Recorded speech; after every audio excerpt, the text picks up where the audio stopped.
Part 5, AGC, Analyzing Data.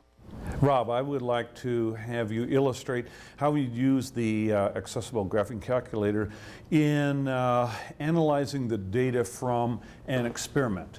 And we'll make up a fictitious experiment with fictitious data, and to illustrate how a blind youngster in a science class, for example, could use the accessible graphing calculator to do his or her own data analysis. And I know that you have currently in your computer a data set of 250 points, and the values connected to those 250 points are in the negative range. So let's just say that our fictitious blind student has taken the temperature of the Antarctic each day for 250 days and then did a data analysis of the data that emanated from that experiment. Would you illustrate how you would handle that using the calculator? Sure. So first thing I'm going to do is actually bring in that data set. I'm still working on that parabola we had earlier. So I'm just going to go to the File menu. Import data set. Import data set is the top of my File menu, so I'll hit Enter. File name, point dat. And right now it's looking for .dat files. I can also have it look for all files. Really, all I need for data is a delimited text file. So luckily this is pointing in the right directory. Direct file list, example 3-1.bat. So that's my example file we were talking about earlier. Just hit enter, and it brings it in and automatically plots it.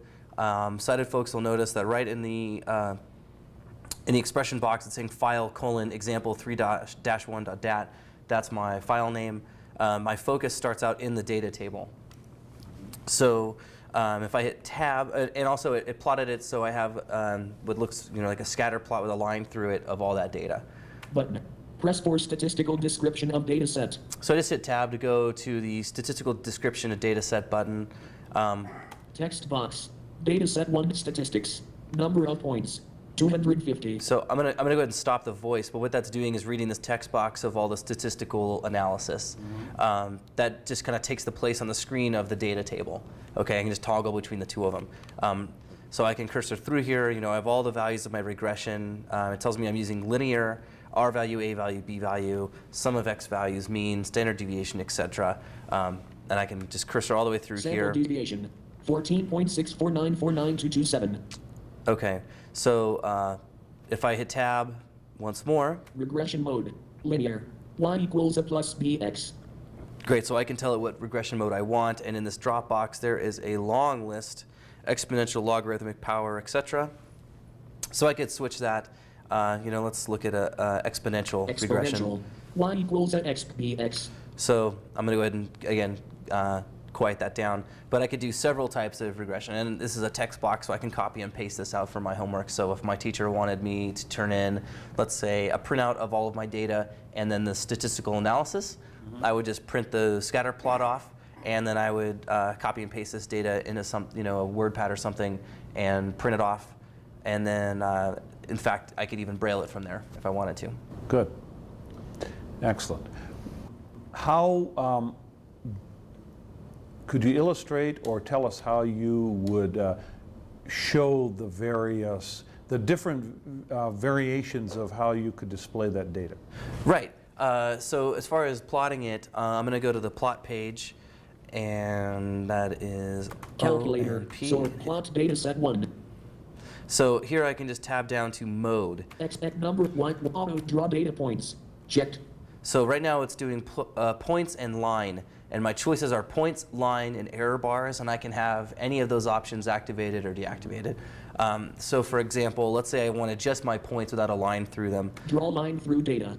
Checked. So I just cursored over to that, uncheck it, and now that beep tells me that my data was replotted, and on the screen I can see just a bunch of points without a line through them.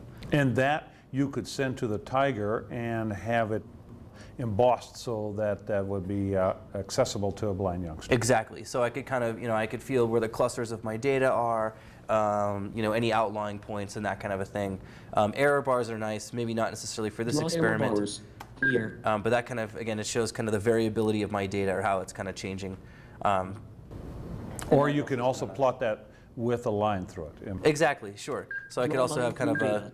Clear. not necessarily a best fit line, but literally a line connecting all the points. So it gives you, again, kind of a feel for how your data is behaving physically. And then, yeah, just like everything else we've been plotting today, file print will just create a tactile version, or file print to the Tiger creates a tactile version of whatever is in my plot window. Okay. Could you send one of those versions to the Tiger? Sure. Would you illustrate what you're doing there? Yeah, just like before, I just hit Tiger Control Max. P to go to my printer, and now it's already looking to the Tiger Max, and it remembered all of my settings, so it's using that Braille 29 font, so I'm getting computer Braille labels, and my title is, by default, by the way, the title is the expression, so right now it's saying file : example 3-1.dat, and in data style, because when I plotted it, I wanted line and data points. It's giving me that. I could do just points or just line, either way. So anyway, it's set the way we want it. I hit print. Draw line through data. Clear. The Tiger Max creates the tactile bar graph.